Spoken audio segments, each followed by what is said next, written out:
Welcome to Beware of Spoilers. I am Adam. It's been a very long day, capped off by seeing a not great movie. This is probably one of my most busy weekends recently. I was going to do Come On, but that's not available in my market. For whatever reason, I don't fucking know why they're not showing it at my theater. But they're showing, this, King Richard, and then also we got 3 episodes of fucking Wheel of Time to get through. It's a long weekend, what we just say. And on top of it, Thanksgiving's this week. So much going on. But now here, we're going to talk about Ghostbusters Afterlife in this episode. And I had a problem with I don't want to say existence of this movie. Because I don't think that that's a right way to address my first issue here. I had a problem with the fact that this movie was billed as in the aftermath of Ghostbusters 2016, the reboot with Melissa McCarthy and Leslie Jones and Kristen Wiig and Kate McKinnon. This was billed as the version of Ghostbusters that the fans want. And you know what?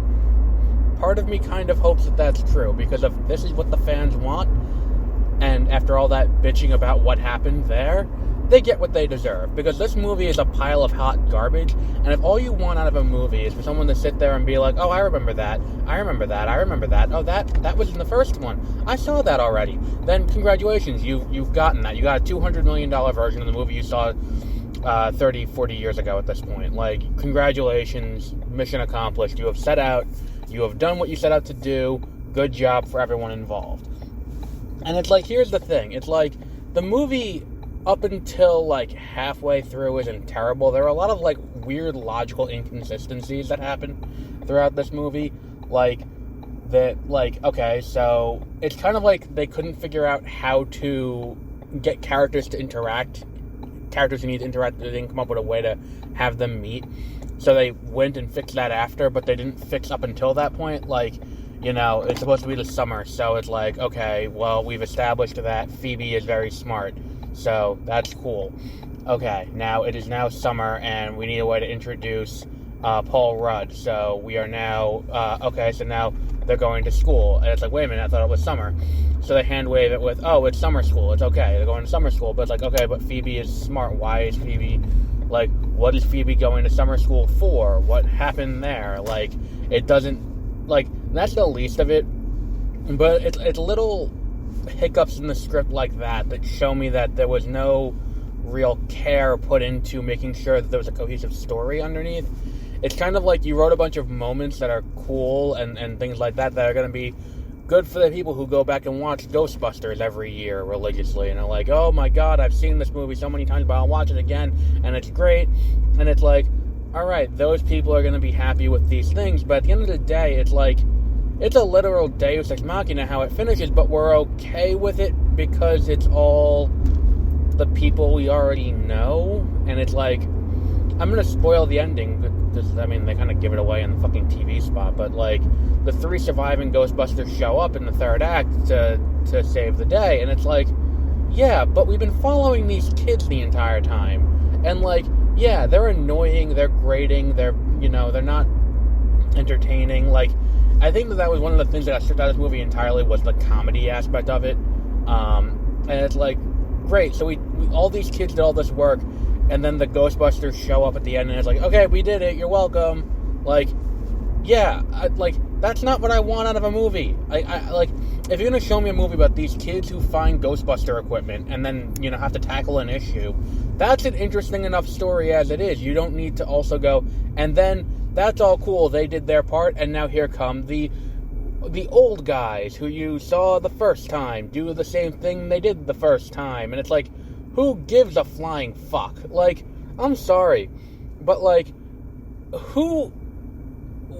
this movie is like one of those, I don't like saying like, oh, this movie didn't need to be made, because it feels kind of like dismissive, but like, fundamentally, this movie did not need to be made. There's nothing about this movie that needs to exist, besides the fact that it feels like, they wanted to prove that they could do a good Ghostbusters movie, but then they fail at it, because it's like, it's just a series of like, oh, look at this thing you saw.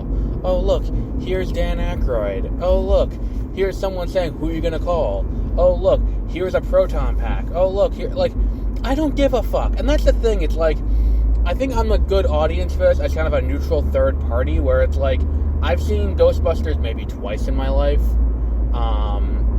maybe 3 times, but I haven't seen it in the last, 5-6 years, like, where it's like, I don't, or I know enough about it, having seen it that many times, where I could be like, oh, okay, so, here's what we know, here's, like, that's the thing, it's like, the movie works well enough, but it doesn't, like, it's not like you feel rewarded for knowing things. It's like there are things that are omitted that you end up feeling like, oh, I'm not going to need this information. Like, what is the keymaster and what is the gatekeeper? Like, what are those? Like, it not too important. Like, well, yeah, it is. It's the same third act as the first one. Like, identically, except this time it's Olivia Wilde. Like, I don't understand. Like, it's just, I don't get it. I don't understand why we need to make this movie. I don't understand why why this happened. It just feels like a waste. And it's like, they did like this thing at the end. It's like for Harold. It's like, oh, cool. It's like, all right, great. And then it's like even small things like, they go through all that, and it's not even like a passing of the torch back to the kids. Like, we're going to use this as a launching point, or a reboot, if you will, a soft reboot to launch this new franchise with these new characters. No, we're going to take everything and leave. Like, and it's like even things like, explaining what happened with why the Ghostbusters broke up. It's like he took everything, he took everything with him, and then it's like, then they show up and they got proton packs, and I'm like, that was a key plot point about why you guys broke up. Like, how did you guys fucking get these things? Like, it's so silly, and just like, it's just, it was obvious that, like, they didn't care enough about these things. So it's like, we got enough people who are going to look at this, and they're going to see things they liked when they were younger, and they're going to jerk off to it, to be fine, they're going to be happy, it's going to be great. And I think like the perfect epitome of this was in my theater. There was a guy, his wife, and his 2 kids, and he was excitedly pointing out anything that happened, and he's like, remember? And the kids could not be less interested in this fucking movie. And you know what? Good for them, because that means they have better taste than their fucking father. Like, I swear to God, it's like, I'm sitting here, I'm looking at this, and I'm like, why is this a thing that, like, was done in this way, and it's so poorly executed, and it's not interesting, and it's, I feel annoyed more than anything else, that it's like, you keep trying to make Ghostbusters work, and there's this weird thing where it's like, Ghostbusters had one good movie in 40 years. The original was good, the sequel wasn't, the reboot wasn't, this one wasn't, and it's like, yeah, it's like, if they, like, I don't understand. It's like, the thing is, too, it's like, could you imagine if it was another movie that had this level of fucking product placement in it? Like, an entire set piece takes place in a fucking Walmart. Like, come the fuck on. Like, why is that a thing? Where it's like, we're just gonna be okay with this, and it's like, I guess, I'm just so baffled, but it's like, you know what?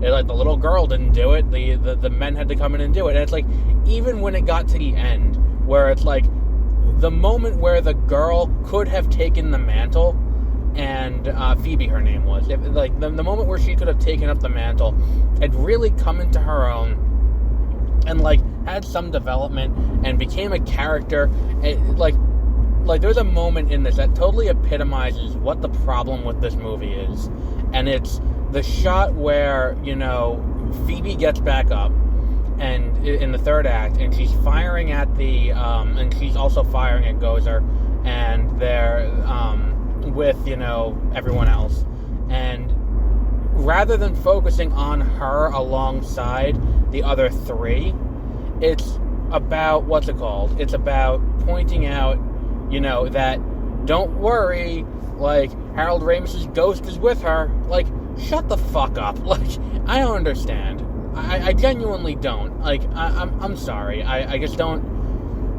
I've never been more just annoyed walking out of a movie in my life where it's like, You know, this is not what, like, this is what gatekeeping is to an extent, where like, people talk about gatekeeping, it's like, it's the quickest way to kill something that you love, where it's like, I can have it the way I like it, and no one else can have it because it's mine. It's like, well, no, that's not what this is, but this is exactly what this is. It's, you know, it is someone saying, I know better than anyone else, and it's like, and now, congratulations, you got the movie you wanted, it's shit, and I hope you're happy with that. Like, you know, you were so unhappy that they put fucking women in your movie, you won now, you got this, congratulations. So yeah, so we'll wrap up there, because I'm tired, I'm driving home currently, I have to write a paper review for this, for my other job. I'm just beyond words with, like, this and The Rise of Skywalker are probably two of the easiest examples we can go to now about what happens when we let fans dictate what we get. And it's a pile of shit. And the thing is, too, if you wanted to make a movie that was like a sequel to what happens with the Ghostbusters, you know, 30 years in the future, like, you could have done that without including a bunch of new cast, and you could have just done it with that. You could have done, oh, and here's his granddaughter, and now she's going to take up the mantle and have a new team. You could have done that too, and either would have worked. But now what happens, the way you do it, is you take away, you know, like, you take away the impact of the characters we've been following this entire time. Like, there is no resolution for these characters, because it's like, all they cared about was stopping it, and then, well, they didn't stop it. Like, thankfully, the other people showed up and they did it. Like, I just don't understand. It doesn't make sense to me. As to, like, well, no. And the thing is, I know why they did it, and I guess disagree with why they did it. I guess is what I'm trying to articulate. But we'll wrap up there. I'm very tired. I don't have too much more to say on this. We will be back tomorrow with, tomorrow in the morning will be Tick, Tick, Boom, because I'm going to watch that, maybe as a nice palate cleanser. Then the first 3 episodes of Wheel of Time. Then, what was the other thing? King Richard. So, busy fucking day tomorrow. Busy fucking day. So until then, have a great rest of your week.